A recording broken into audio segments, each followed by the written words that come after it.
Welcome back to Gruber Motor Company. I'm Pete Gruber, I'm Mark Schaffner. Good morning. and we're here to entertain you with all things sustainable energy and alternative energy sources. And as always, we appreciate your questions. Feel free to ask them. We've got a number of different platforms that we're streaming on. Let us know where you're from. That's always fascinating. I think in the last podcast we counted over half a dozen different countries. Oh, yeah, from all over the world. Mm-hmm. And it's always fun for our audience to see where other viewers are coming in from. Um, and so we've got some news items for you today. The image behind us is a sunset image in Phoenix at the Tapatio Cliffs. It's a resort, now a five-star Hilton resort. And there's a restaurant up on this hill here, a little switchback going up there. It's a great place to take pictures of cars as we get them either for sale or just fun photography. But anyway, there's the sun is going down. It's illuminating a portion of a restaurant that's up there called The Point in Time. And we thought that might be a nice background for us here today. That looks like a bougainvillea in the front there, nice and red. I think so. I think so. You know, it's always fascinating to me. You find that Phoenix is not unique. There are these little pockets inside of cities that look absolutely stunning, beautiful countryside. This looks like a part of the country. Mm-hmm. And this is sitting not far from Midtown Phoenix. Yeah. You know, one of the things my wife and I like to do, Phoenix, of course, has a lot of desert landscape, and it makes more sense. It's very efficient. You don't need as much water. And, of course, the cactus just thrive here. So they usually have a like an ornamental rock base and then cactus sprinkled throughout their front yards. And that's the predominant way of doing landscaping. But on Central Avenue, which, by the way, used to be horse farms, and my mother worked for the woman many years ago that owned literally hundreds of acres on Central Avenue. They came from Virginia. Okay. They were horse people. And what you see there is a lot of like irrigation canals and trees. And if you want to see the trees turning in Phoenix, that's the place to go is North Central. And there's about a 5-mile stretch where you can actually see the leaves turning each fall and each fall, basically. It's a beautiful neighborhood up in North Central Phoenix. I agree with you totally. That's one of the most beautiful places there. In the late 80s, I lived in a place just off of 7th Avenue, just at the north end of that area. And there was even there irrigation canals still for all the lawns and the big trees and the beautiful homes. Yeah. Probably my favorite spot in the entire Phoenix metro area. I can only imagine what those properties sold for decades later. It was her father that came here at the turn of the last century, and Myrtle was in her 90s by the time my mother was taking care of her here in Phoenix. But they had slowly sold all that land, and she was extremely wealthy. Oh, I'm sure as a she result of was. that. I'm sure she was. That's probably one of the most expensive areas in town. So that's what the picture is about behind us. For those of you on TikTok, I know you're seeing Greenscreen, and we lament that fact. We would love to have our streaming service finally give our TikTok audience the full experience. But if you want to see it, you can go to YouTube, and you can see the picture that's behind us on the green screen. Question from TikTok, Doc Holiday 99999. Welcome. He says, question, could I upgrade my battery on my Model 3 to a battery that has more range? On the Model S, that's not uncommon. You can go from that anemic 40 kW battery pack all the way up to 90, which, of course, would give you a lot more range. On the Model 3, I'm not sure how to do that because, again, we're a out-of-warranty repair organization, and we don't see a lot of the newer vehicles when they're under warranty. That's right. The Model 3s are not going to be coming off a warranty until the end of 2024. At that point in time, I'm sure we're going to start seeing a lot more of them. My conjecture is probably this could be done. I'm going to give a shout out to our trusty producers back here, Richard and Aaron, and see if they can look this up for us and see what they may be able to find. Good project for you guys. The other thing about that is it may not be cost effective. You know, by the time you get done with a Model S, for example, upgrade, you're talking about a $22,000 battery replacement, and if it's a Model S out of warranty, the car's worth 25 to 30. So it's a tough thing to cost justify. And unless you're very attached to that particular Model 3, it's probably more cost effective for you to just simply buy another Model 3. Yeah, I would definitely agree with that. If you look at the prices on the Model 3s today, the extended range Model 3s are not that much difference in price. The cost of the battery pack would be more than the price difference of the cars. It looks like we've got a TikTok question. ZBD Beatbox, welcome. He says gasoline-powered lawnmowers and landscaping tools produce more emissions than gasoline vehicles. You know, I would agree with that. Oh, I totally agree with that. That's a few years back as the, DeWalt came out and now Craftsman has come out, and there are a number of places that are coming out with battery-powered lawnmowers and weed eaters and hedge trimmers and stuff like that. I love them. Yeah. They're quieter. They don't stink and smoke nearly, at all. And they're just as reliable. In fact, I think they're a lot easier to start.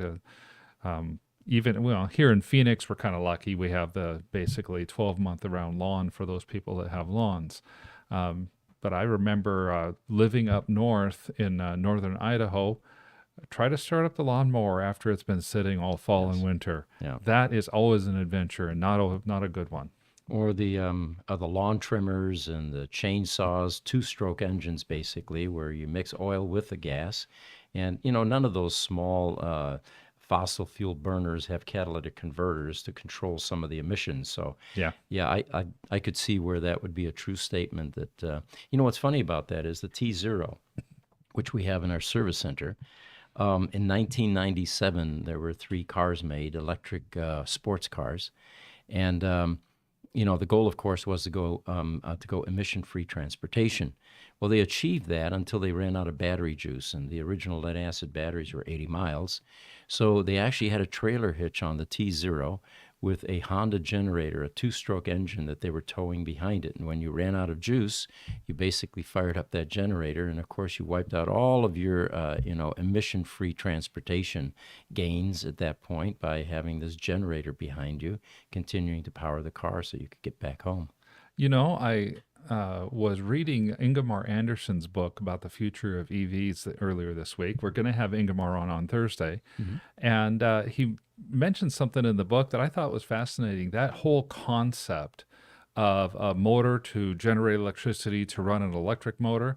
There are still cars made today that have that essential build. And we call them hybrids. Yeah, we call them hybrids. Right.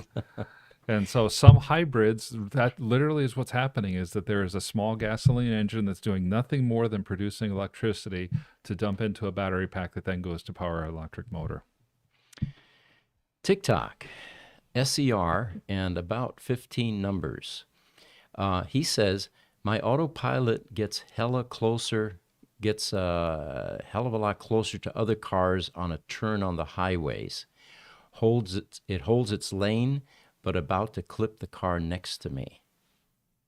Okay, so you're having autopilot problems. All right, I think I get the comment. Are you guys typing that correctly? Or is it just not coming through well? No, that was typed as it was written. Okay. I've been trying autopilot on a 2018 Tesla recently, and I'm driving down the freeway.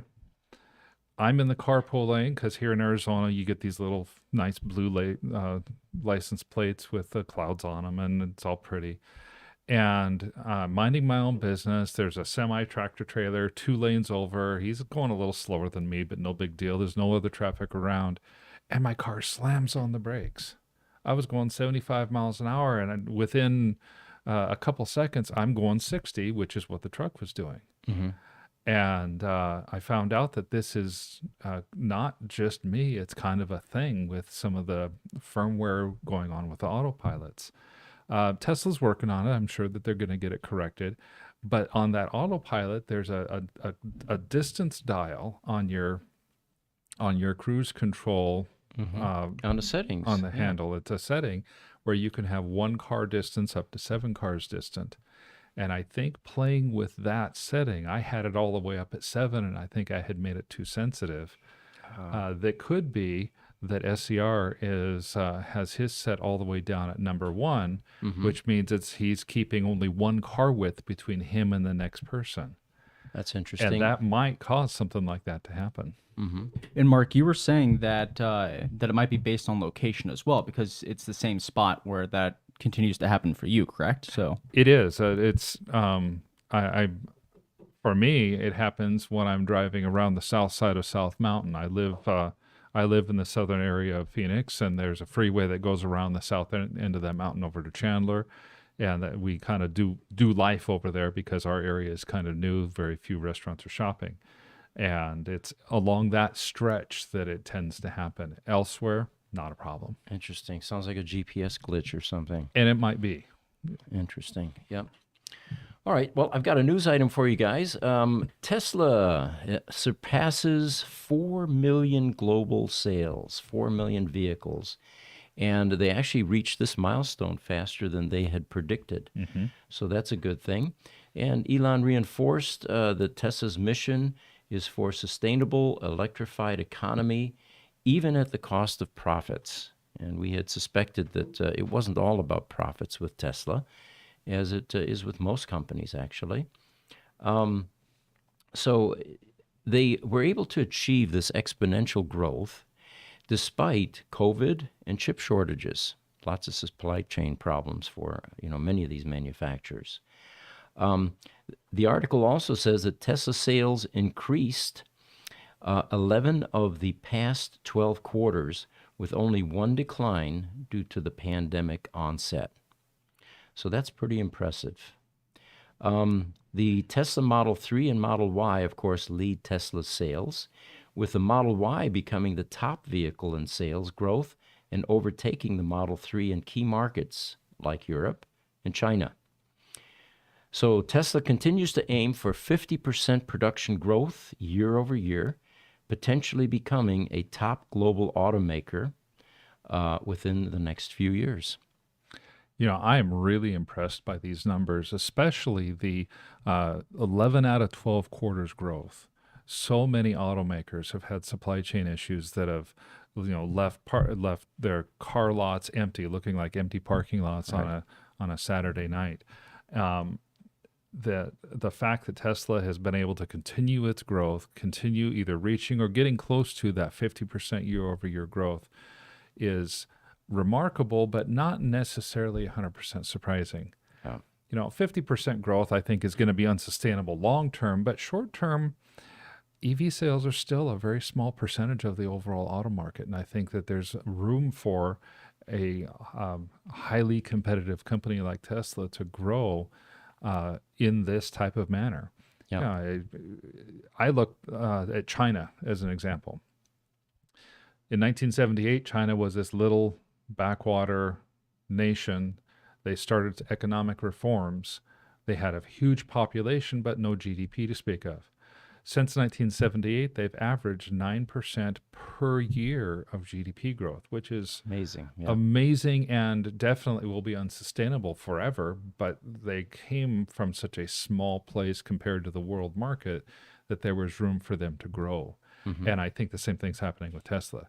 They're coming from the EV market is still so small that I think there's a lot of room for Tesla to grow for the next few years at least. We tend to forget, but the whole EV adoption rate caught everyone by surprise, including Tesla. Yeah. Back during the Roadster days, no one envisioned that the whole world would be adopting EVs at the pace and the rate that it is now. And a good example of that was, look at all of the other auto OEMs that were ignoring EVs, basically saying this is a flash in the pan, it's not going to last. We're going to continue to focus on ICE vehicles. That's where the market is. And boy, are they paying the price for that miscalculation now. Oh, they totally are. This, doesn't this remind you a little bit, if you go back again about 40 years to IBM and the IBM executives saying, yeah, this little personal computer thing, maybe we'll sell 4,000 or 5,000 of those. Yeah. over its entire lifetime. Of course, one of the most famous quotes in the computer world was by Ken Olsen, the founder of Digital Equipment Corporation, where I worked for almost 10 years, who at one point was quoted as saying, "Why would anybody want a personal computer in their home?" Yeah. Why would anybody want to drive an electric vehicle? Yeah, yeah. It's the same type of thing. On TikTok, ZBD Beatbox, first, thank you very much for following us. He asks, how many years until all commercial trucking is fully self-driving? You know, it's tough for us to partake in predictions because, as we just mentioned, we were all blindsided by the rapid rate of adoption. Yeah. You know, electric semis make a lot of sense, and anything that makes that much sense will accelerate. The early reports we're getting, by the way, from the Tesla semi drivers, they love these things.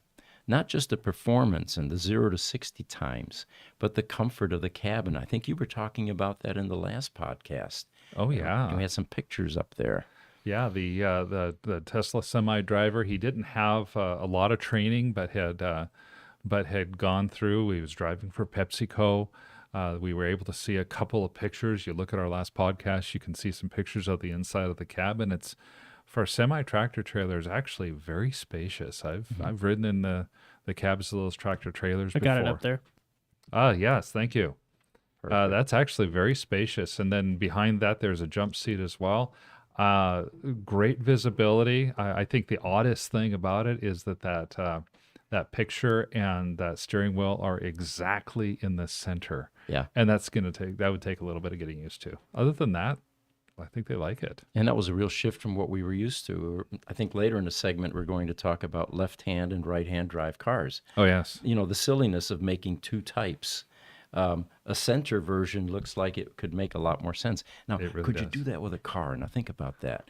You know, could you put 3 people in the front and the driver's in the center, basically? You could. Yeah, you could get You away with that, definitely maybe. could. That's See this one now that you could have a bench seat behind there, kind of, maybe. That's the jump seat. Yeah, that was my first comment about the semi. I said, well, it looks like we've got a final nail in the coffin for hitchhiking, which, of course, occurred in the last century. But here, you know, it looks like the semi could pick up a hitchhiker again. I think it could. And, you know, it's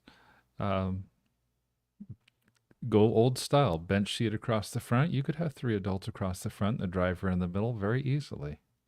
Amazing. So it looks like we've got a comment from YouTube, Paul Bodybuilder. Welcome back, Paul. He says, love you guys. We love you too. Thank you. Thank you, Paul. TikTok, Golden Fluffalo, not Buffalo, Golden Fluffalo says, so cool you're doing this. Well, thank you. We're having fun with this. Yeah, this is I like to tell the guys afterwards, this is just a kick in the pants to do. This is a lot of fun. Thank you. On YouTube, Micah was here. Off topic, but notice that you've been thinking about options on how to operate new Tesla batteries with the gel. Have you tried laser cleaners that could evaporate it with the right setting, not plastic? I think he's talking about the 4680 batteries that we've talked about in the past. Yeah, it's that pink potting compound, for lack of a better word at this point. You know, we have not seen one in the service center yet, but Sandy Monroe was able to share with us some of their best practices regarding the pack that they took apart. And they fooled around with chemicals for a while and then realized that they were highly carcinogenic, so they put that aside. And expensive. He didn't say how big, but he said we got a little vial of that chemical, and it cost us $300 to $400. So it could be dissolved, but he said that the most success they had was, again, with a dry ice blasting method. And I was unfamiliar with this until we researched it, but apparently dry ice blasting definitely has some advantages. It's a lot more gentle than abrasive sand type blasting, kind of like soda blasting, which we have used before. And they found the best success was using that method. The laser method would also be intriguing. We would be generating some heat there, and but it'll be fun. I think once we get a pack in our service center and it has a problem, we're going to enjoy doing what we do best, which is reverse engineering, solving problems, and finding ways to repair it. I definitely think so. And I like you, the only concern I would have potentially would be the heat that the laser might generate, because these batteries tend to be pretty heat sensitive. Mm-hmm. Well, we have a company that is in China, and it's called HiPhi, and not like you think, HiFi. It's HiPhi. And they announced a right-hand drive electric car for 2026. Now, the market that they're going after here is going to be UK, and this article, or at least my abbreviated version, doesn't mention it, but UK and Australia. We forget that there are places on the planet that are driving on the wrong side of the road. I don't mind Yes. saying that. Yes. We're used to left-hand driving here. So they will have product between 2024 and 2025. It was a former Jaguar Land Rover engineer, Mark Stanton, who now serves as HiPhi's chief CTO, basically, chief technical officer. And he said they're going to launch this car in Europe, targeting the Tesla Model X and Porsche Taycan. And, of course, Australia. They have a working version of this at the Shanghai Motor Show. By the way, any of you that had an opportunity to visit, and is it still going on, do you know? I don't know. I think it's over, but was going on most of last week. Yeah, would love to hear from you what your thoughts were if you were there. These things are always fun to attend. So we've got some right-hand wheel vehicles coming out, and boy, I would love it if they would just standardize and say, look, there's some standardization going to go on here. We're going to have one charging connector and method. We're all going to go metric. Yep.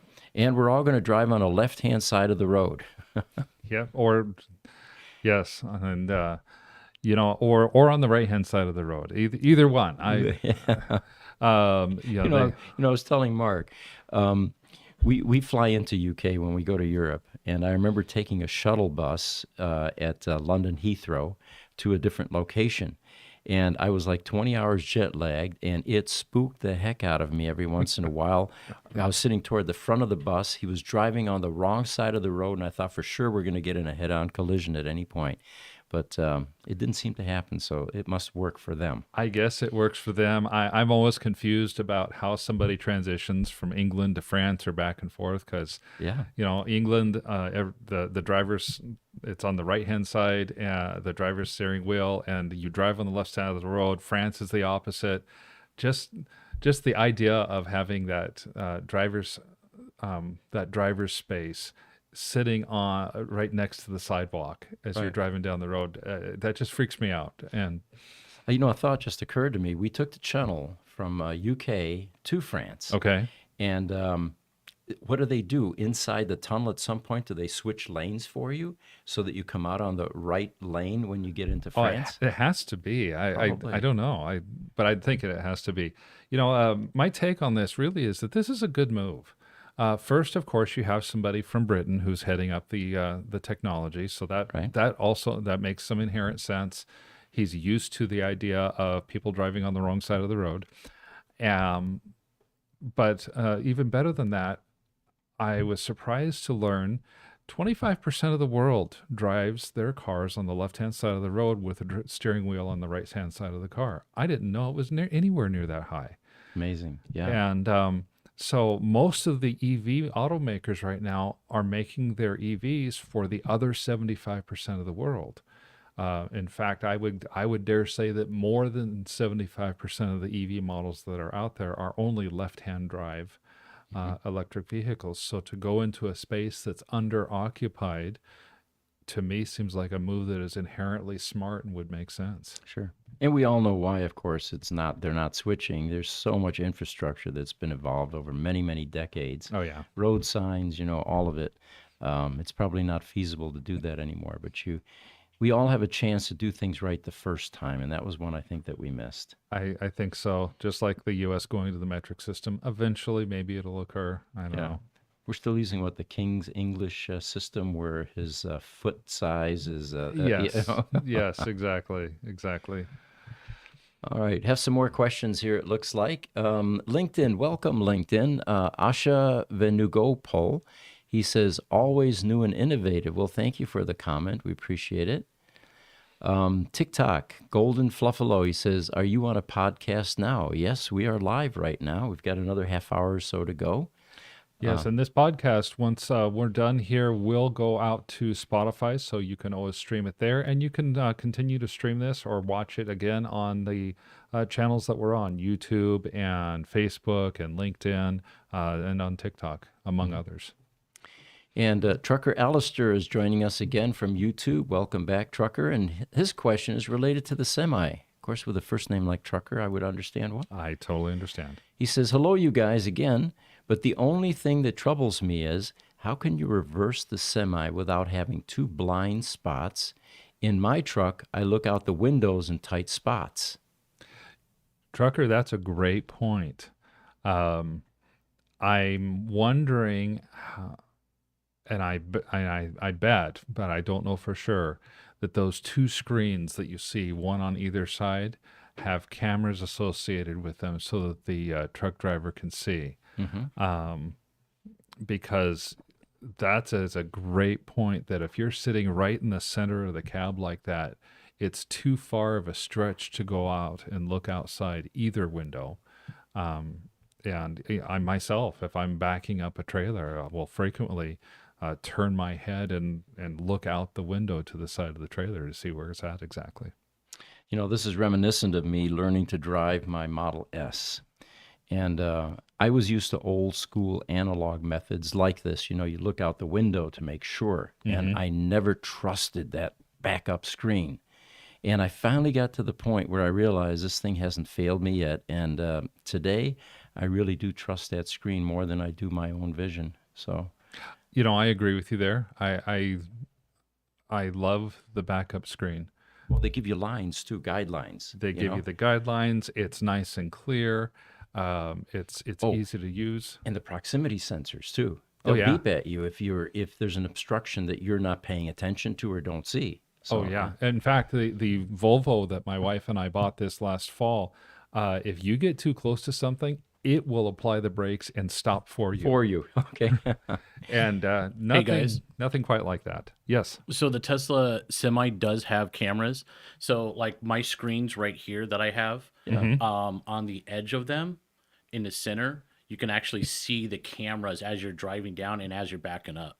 Oh, really? And if you pull up a picture on the internet with the Tesla side mirrors, you can see the cameras that point into the blind spot. So you know how you always see those bumper stickers that says, if you can't see me in the mirrors, I can't see you. Yeah. Right. Well, these cameras are positioned in those blind spots so the driver can actually see who's on the side of their vehicles. Yeah. It's going to be hard for our generation to trust technology, and probably have to have a generation go, before there's 100% trust in those things. But I'm warming up to the notion of using my backup, capability in the Tesla Model S's or any of the Teslas. On YouTube, Maiko is here. Says, in EU, EVs won't pass inspection if there's any damage to the battery pack. Lots of EVs have the pack as a first point of contact. There are cases where a bump on the road has caused damage, and that damage means the battery has to be replaced. Any thoughts? Well, we've actually seen the type of damage that is being described here. A small puncture, for example. It was probably 1/4 of an inch or so in the aluminum tub. And the insurance company was ready to total the car. It was an older Model S.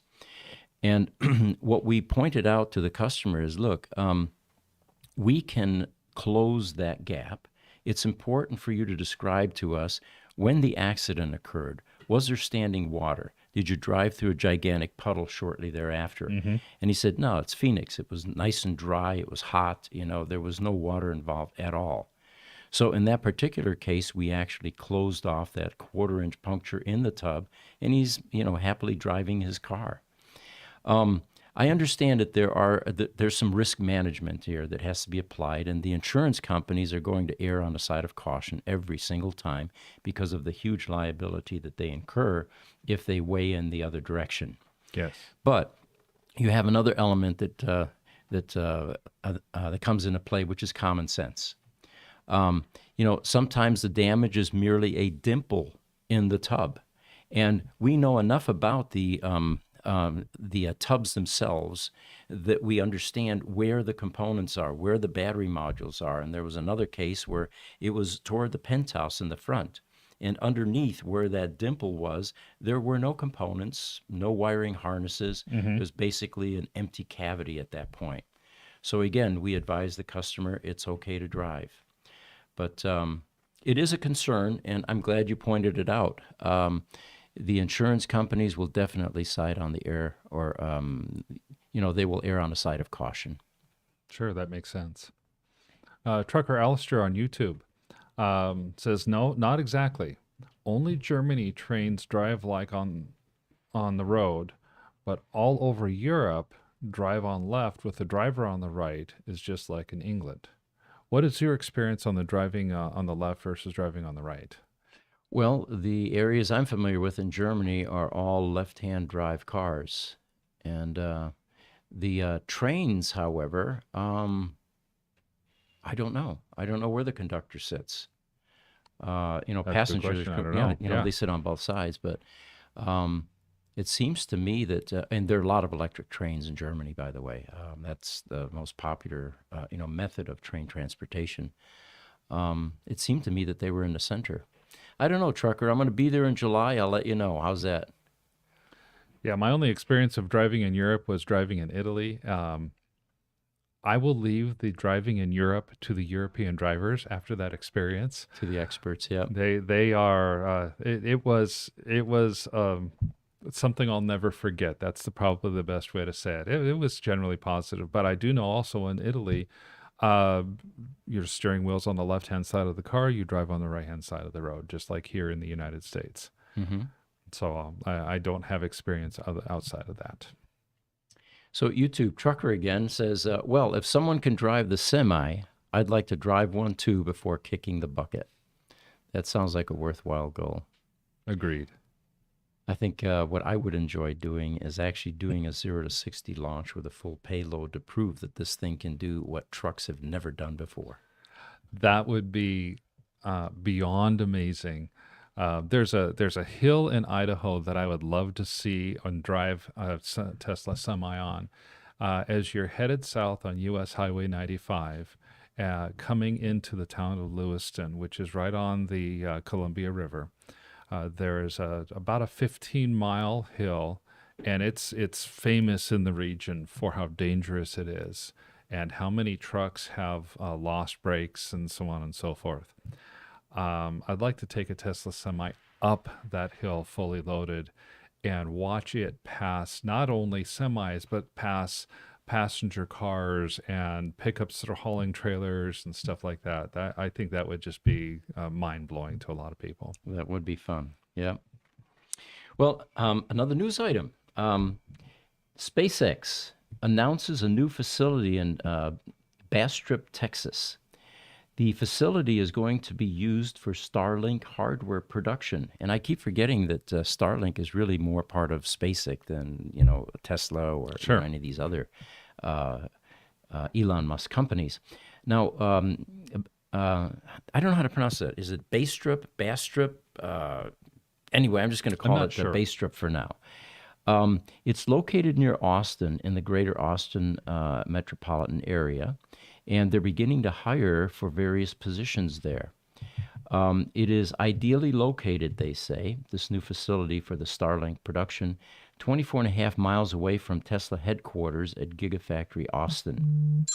And it is also, excuse me just a moment, I had sworn I had silenced this. And so my social media team doesn't get angry, I'm going to take my phone off the table because it vibrates through the table. And one of our guys over there is really not annoyed when that happens. It's on the floor now, Jesse. Yeah. All right. So where was I? Yes. So apparently they're going to connect this with Tesla's or with Elon's Boring Company. And if you guys could throw up some pictures there. We've got the first one I wanted to do was the one with text on it. And that's the one that says that Proof Rock returns home. Apparently, that's what they call this gigantic earth drill. and it's pretty cool. There's some people standing next to it. You get a sense of scale here. Hey, you gotta talk into your microphone. All right. So Proof Rock returns home. Okay. After completing another bass strip tunnel, great job by the TBC team.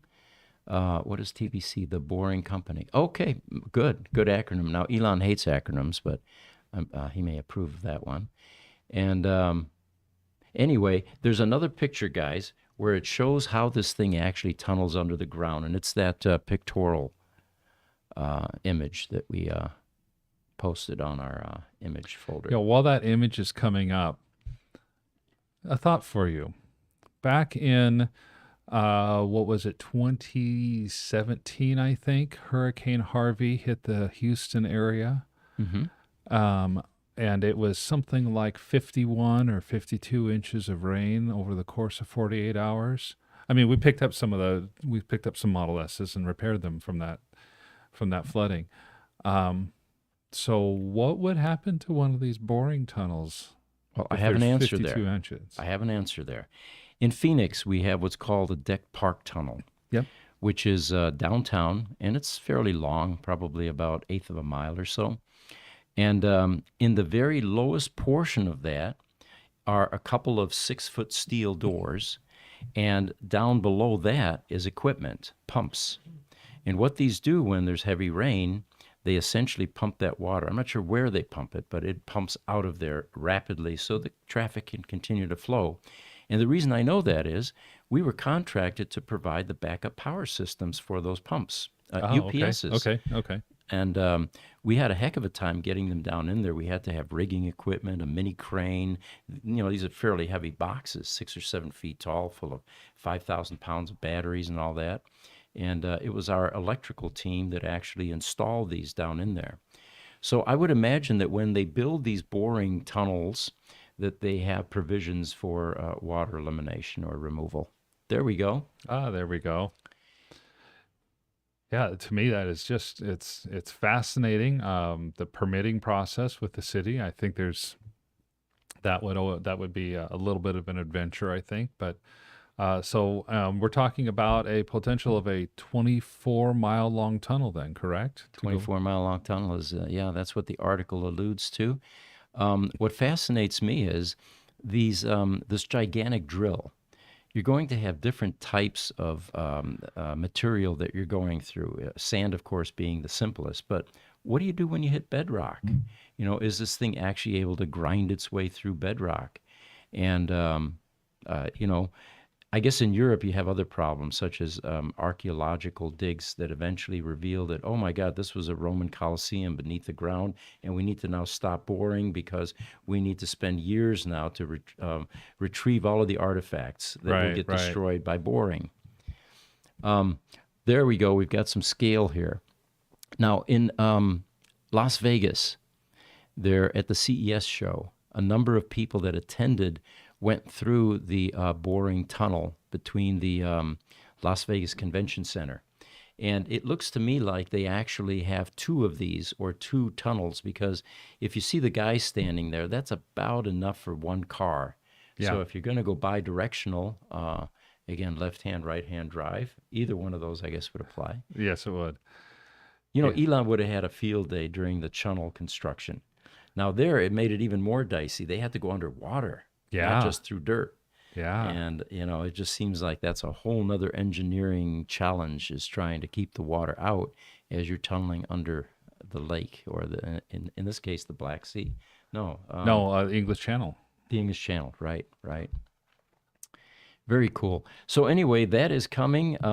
In the article, it also quotes Elon, and he says, SpaceX was founded under the belief that a future where humanity is out exploring the stars is fundamentally more exciting than one where we are not. So I threw that in there since it was a I think SpaceX that's a thing. great quote. I think, you know, I mean, take a look at what happened with all the televisions and the Starship, and to me, that Starship was actually quite a success. I know that it didn't reach total, orbit. They had to abort the flight partway in, I but was just about to talk about that. If we should mention that launch. Yeah, there were people, lamenting the fact that it didn't make it, and but the Elon team was rejoicing. They apparently learned a lot from that, and it met a number of design milestones, and it almost appeared that they weren't expecting it to succeed. I think that is the case. If you take a look back a couple of years at some of their other, some of their other rockets that they've put out, these things were blowing up on the launch pad or not firing at all. And what they said after each one is the kind of attitude that I wish I could see in every company. Well, it didn't work this time, but we've got lots of stuff we can learn, so it's a good thing. Mm-hmm. And they learn, and the next time is better, and the next time is better. That's one of the things that keeps me bullish on Tesla overall, is that type of attitude, that type of open or growth mindset, Right. is something that I wish more companies would have. It reminds me of Thomas Alva Edison when asked about all his failures with the light bulb before he, succeeded. Well, he says now I know over 1,000 ways that it won't work. Yeah. Yeah, and we'll find the way that it does. So Trucker Alistair is talking to us on YouTube again. He said that the train drives on the right side of the tracks, but when the trains drive the Belgium, they switch tracks at the border. He has 9 years of commuting in Germany trains. And our friends from the Bion Danish Genome Institute, they are over in Europe, have also chimed in, and they say Alistair is right about the trains. Thank you guys for chiming in. Thank you so much. TikTok, iHend71 or Lhend71. He says, pretty soon humans will not be able to think for themselves. Sad face. It will be fun for you, but not for truck drivers. Okay. There's a point there. Growing up, you had to take math tests. Mm-hmm. I had to take without a math tests, calculator. and you had to not use a calculator. That's right. And the reason the teacher gave was, if you only learn how to use the calculator, you'll be lost when you don't have one. Right. There's a point there that, with all of the AI and everything happening, eventually there will be some humans that think for themselves, but most humans that don't have to won't. Yeah, there'll be so many skills that we will not be necessary anymore. Handwriting, for example, it'll go the way that typewriters did. By the way, when I said no calculators, we're talking about going to school in the 60s. There were no calculators invented yet. That's true. That would be slide rules at that point. Right. And even those we couldn't bring in, and those were a bear to use. They were not simple. My father gave me a slide rule, his slide rule that he used in the early 60s when he was doing engineering and stuff. I'll have to show it to you sometime. I have it here at the office. Very cool. By the way, we have a couple videos on AI coming soon. Okay. All right. I'm just announcing that to our audience. It is a deviation for us a bit, but we agonized, we spoke about it, and we said, you know what? We're a high-tech company. And then it reminded me that for 40 years now, we have evolved high-tech type companies. Yeah. So it's consistent with our trajectory and our path. And we will be introducing more AI into some of our presentations, and we hope you guys enjoy it. Well, when you think about the full self-driving and autopilot and so many other automatic features going into the cars, AI is already a part of our life. It's only going to get bigger. Mm-hmm. Very much so. We have a graph that I wanted to pop up, guys. It's the world's top 10 best-selling battery electric vehicle makers in 2022.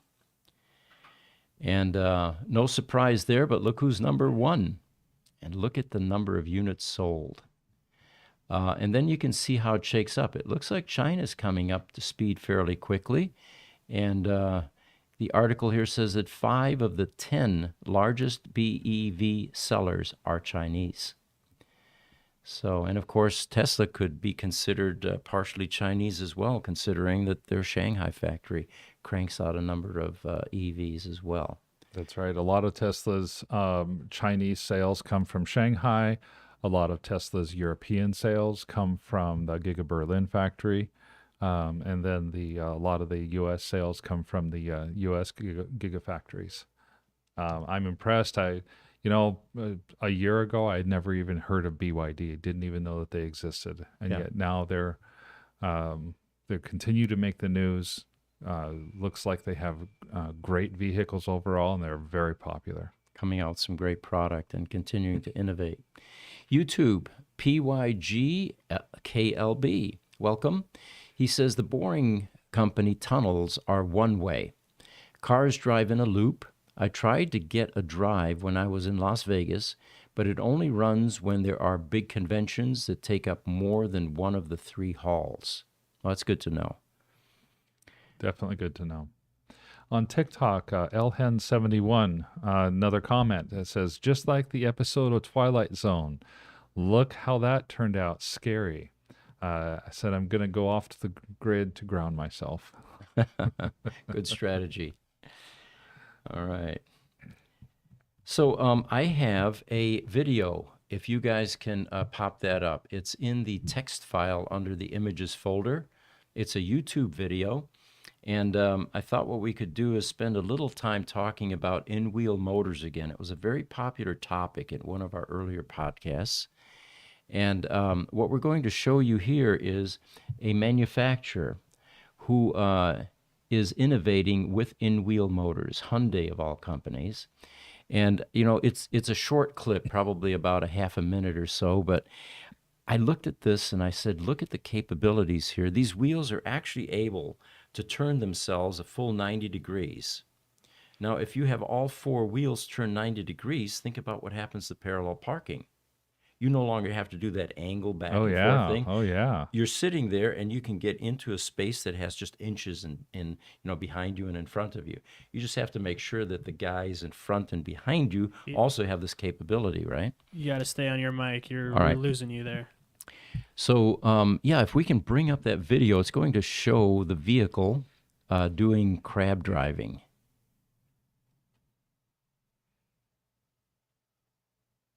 That is just too cool, that upper section right there.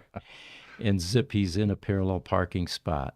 Now, I know this may be complex, but how do we not already have this? You know, we've had wheels on cars for 100 years. We're just now figuring out how to do this. It's the mechanical constraints of using a U-joint.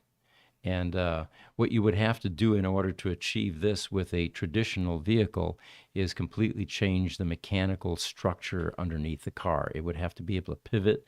You would have to have points that are able to do a full I understand 90. the complexity. I'm just wondering why nobody's ever tried to figure it out until now. Well, it gets us back to some of the limitations of a in-wheel motor, and that's what I was going to cover this morning to a degree was the in-wheel motor, by the way, was invented first by Ferdinand Porsche, and that was in 1898. That's 126 years ago or something like that. The concerns about this technology were a number of things. One is that a fender bender now can result in a complete motor replacement. You're going to be damaging parts that are in harm's way during accidents. Another comment was, I have my reservation and investment in Aptera. Aptera, remember, is the company that is making a solar EV with panels on top, and it's a 3-wheeler. Right. And they are in-wheel motors. So that's a deviation from what we're seeing most of now. Another company, Lordstown Motors, is trying them, but unsuccessfully at this point, was the comment.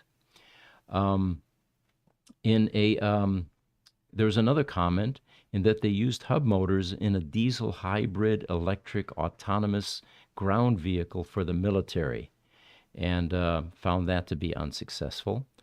They have their place, he says, but passengers' cars for the highway where use and ride quality are concerned, he doesn't feel that that's going to be the case. And the concern there is you have an enormous amount of unsprung weight that is going to make the ride difficult with that much weight in the wheels or in the motors.